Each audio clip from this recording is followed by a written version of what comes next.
کا بنایا ہوا نظام ہے اس کو فالو کرو, تعلیم دو بچوں کو اچھی سے اچھی, مگر زیادہ ٹینشن تعلیم کی بولو نا یار مت لو. اتنا زیادہ عذاب میں آئے ہوئے ہیں والدین, بچہ فیل ہو گیا تو بچے کو اتنا نقصان نہیں ہو رہا, باپ کو ڈپریشن ہو رہی ہے, اماں کو ہو رہی ہے.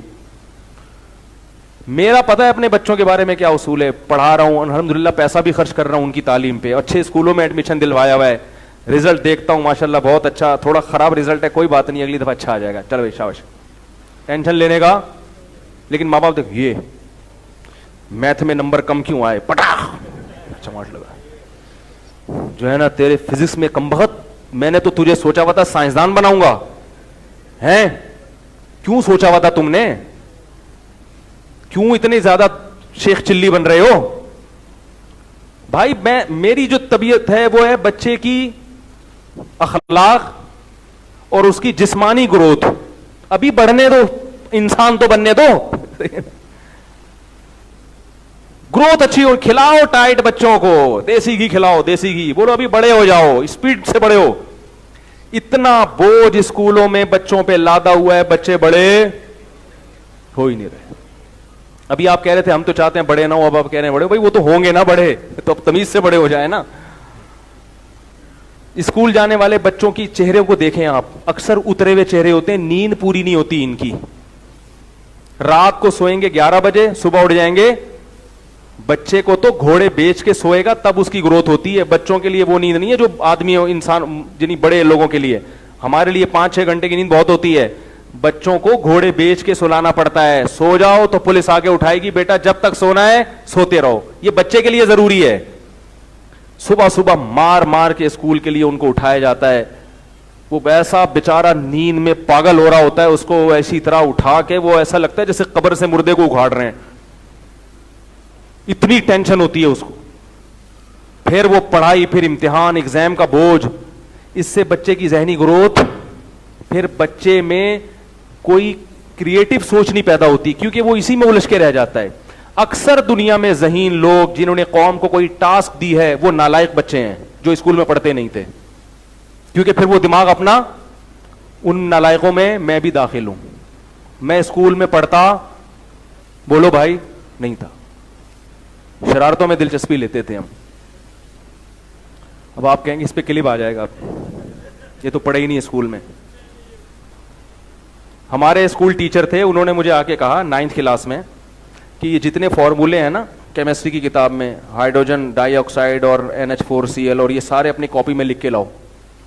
میں نے کہا جب اس میں لکھے ہوئے ہیں تو کاپی پہ لکھنے کی کیا ضرورت ہے, یہ مطلب ہے نہ پڑھنے کا.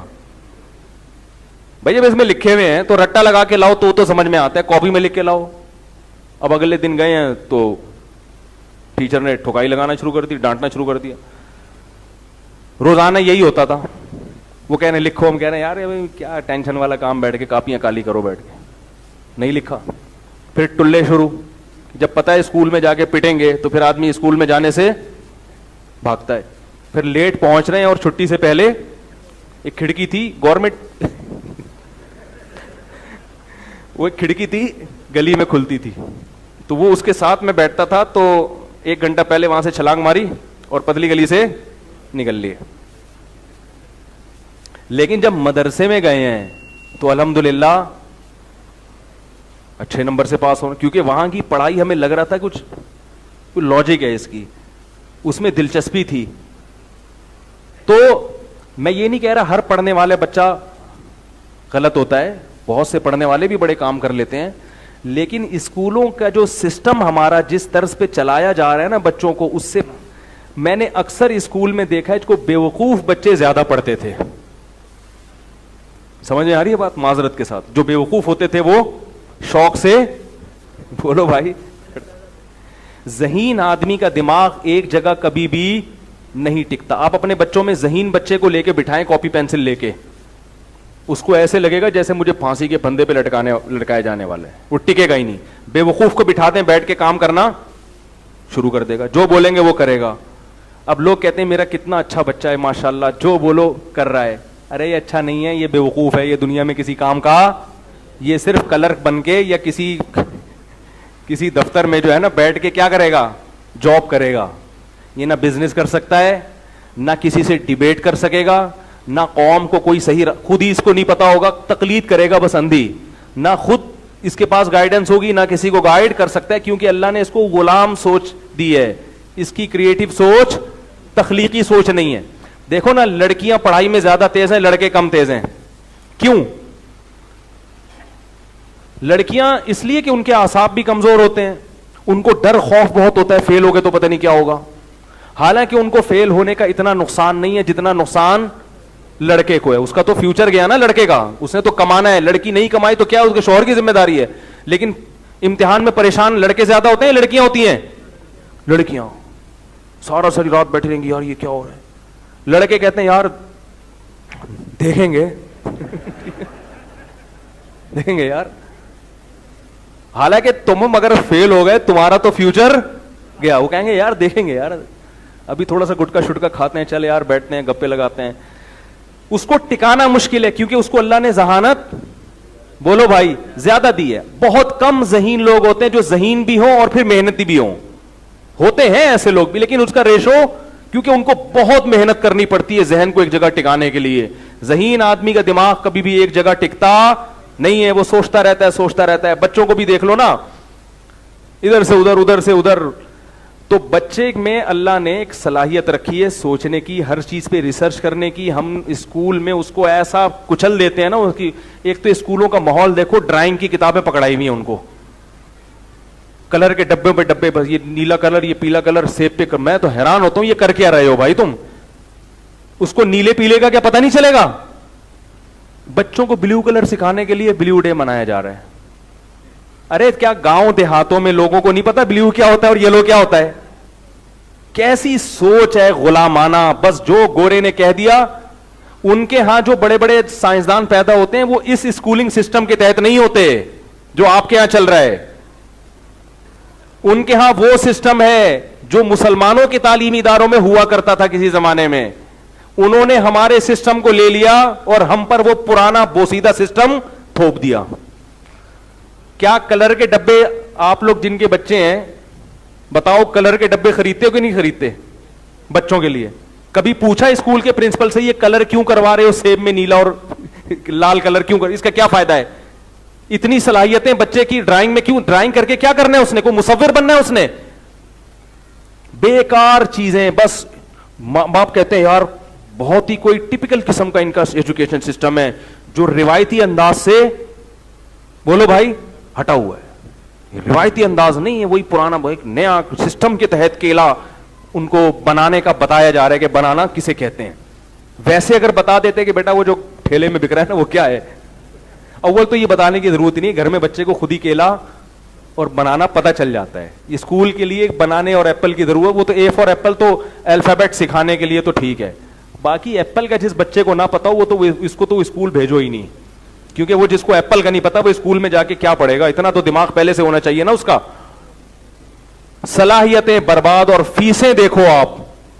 میں آپ کو ایک بات بتاؤں, اچھا اسکول آج کل اس کو سمجھا جاتا ہے جس بچے کو انگلش بولنا آتی ہے. بس یہ ماں باپ نے ایک کرائٹیریا بنا لیا ہے, انگلش کو فوکس کر رہے ہیں, تعلیم کو فوکس, بولو بھائی, نہیں کر رہے.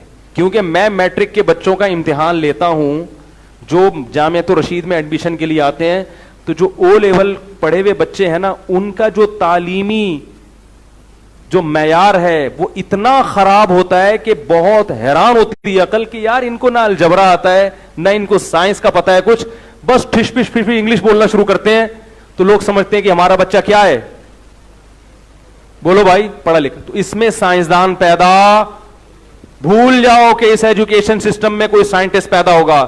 اگر ڈاکٹر عبد القدیر خان پیدا ہو گیا تو وہ اپنی محنت سے ہوا ہے, وہ اس اسکولنگ سسٹم سے, بولو نا بھائی, نہیں. اور ڈاکٹر عبد القدیر خان کا ماضی اٹھا کے دیکھو, میرا خیال ہے کہ وہ بھی اسکول سے بھاگا ہوا ہوگا.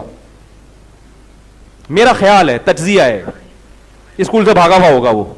اگر اسی طرح تمیز سے پڑھتا رہتا سائنسدان نہیں بنتا. اب سوال پیدا ہوتے ہیں, ماں باپ مجھے کہیں گے آپ ہمارے بچوں کو اسکول سے باغی بنا رہے ہیں, یہ تو سب بھاگ جائیں گے تاکہ سائنسدان بنے ہیں. بھائی ماں باپ یہ مجھے کہہ سکتے ہیں کہ مفتی صاحب آپ نے جو بیان کیا ہے اس بیان کو سن کے تو ہمارا بچہ جو تھوڑا بہت پڑھائی کی طرف آیا تھا اس سے بھی جائے گا, اس چکر میں کہ میں عبد القدیر خان بنوں گا. کیا خیال ہے؟ تو اس کا جواب یہ ہے کہ دیکھو جب آپ کے پاس کوئی آلٹرنیٹ سسٹم نہ ہونا تو جو ہے اسی کو گزارا چلاؤ, کیونکہ بھاگ گئے نا اگر اسکول سے تو یہ ضروری نہیں ہے کہ عبد القدیر خان ہی بنو, ممکن ہے کہ نہ ادھر کے رہو نہ بولو بھائی ادھر کے رہو. اس سسٹم کے تحت کوئی بڑے آدمی تو نہیں بنو گے, یہ تو لکھ لو آپ, لیکن یہ ہوگا کہ کہیں جاب واب مل جائے گی کسی کمپنی میں تو باس کی چاپلوسی ماپلوسی اور تھوڑا سا اس کے کیا کہتے ہیں اٹھائی گیری جسے کہتے ہیں, ٹھیک ہے نا, اور اس کے مکھن وکھن لگا کے کچھ تھوڑا سا پیسے کما لو گے بس, سمجھ رہے ہو, اور تھوڑے دنوں میں ترقی کر کے کرتے باس بن جاؤ گے, لیکن ہوگے کمپنی کے باس, بھی کمپنی کا ملازم ہی ہوتا ہے. اصل ترقی وہ کرتا ہے جس کی کمپنی ہو, اپنی کمپنی. بولو بھائی, میں نے جتنے بڑے بڑے تاجر دیکھے اپنی زندگی میں, میرا ہر قسم کے طبقے کے ساتھ اٹھنا بیٹھنا ہے, 99% وہ ہیں جو اسکولوں میں نہیں پڑھے, دماغ استعمال کرتے کرتے اپنی فیکٹریاں بنا لی انہوں نے, کمپنیاں لگا لی انہوں نے. سمجھ رہے ہو یا نہیں سمجھ رہے؟ اور اپنے رشتہ داروں میں دیکھا ہے کہ دماغ استعمال کرتے کرتے کہاں سے کہاں پہنچ گئے, اور جو وہی لگے ہوئے ہیں نا ایک سسٹم کے تحت, وہ ابھی تک. یہ بھی اس خوش قسمت کی بات کر رہا ہوں جو باس بن جائے, ورنہ 99% تو وہ امپلائی ہی بنے رہتے ہیں ساری زندگی, باس کے مکھن لگانا, اور بس وہ 1 لاکھ روپے تنخواہ لے کے گھر آ گیا. دیکھو یہ جو 1-2 لاکھ روپے تنخواہیں تم کما کے بہت خوش ہوتے ہو نا, ٹھیک ہے اللہ کی طرف سے رزق ہے, لیکن یاد رکھو تمہیں پتہ نہیں ہے اللہ نے تم میں صلاحیت کتنی دی ہے, اس لیے تم 1 لاکھ کو کیا سمجھتے ہو زیادہ. تم ذرا اوپر اپر لیول کے ساتھ بیٹھو تو تمہیں پتا چلے گا کہ جن کو اللہ نے صلاحیت دی ہے دین یا دنیا دونوں کی, وہ کہاں سے کہاں پہنچ گئے ہیں. تو یہ جو ہمارا سسٹم ہے نا اسکول کا, یہ ہمیں کبھی بھی ترقی کرنے, اس میں آپ بیٹھ کے کیلے پہ کیا کریں, رنگ بھریں. بچوں کو میں بھی دیتا ہوں, مجبور ہیں کیونکہ اسکول سے نکال کے کوئی دوسرا متبادل سسٹم ہی نہیں ہے, ہم بھی پڑھا رہے ہیں مجبوراً, تو پھر ہم بھی بچوں کو کلر کے ڈبے لا کے, ابھی میں نے ایک وائٹ بورڈ بھی لا کے دے دیا, میں نے کہا اس پہ کیلا بناؤ اور کیا کرو سیب بناؤ اور کیا کرو اس پہ رنگ بھرو. یہ ہے پڑھائی. ہائے ہائے کیا کریں یار, کہاں تک روئیں.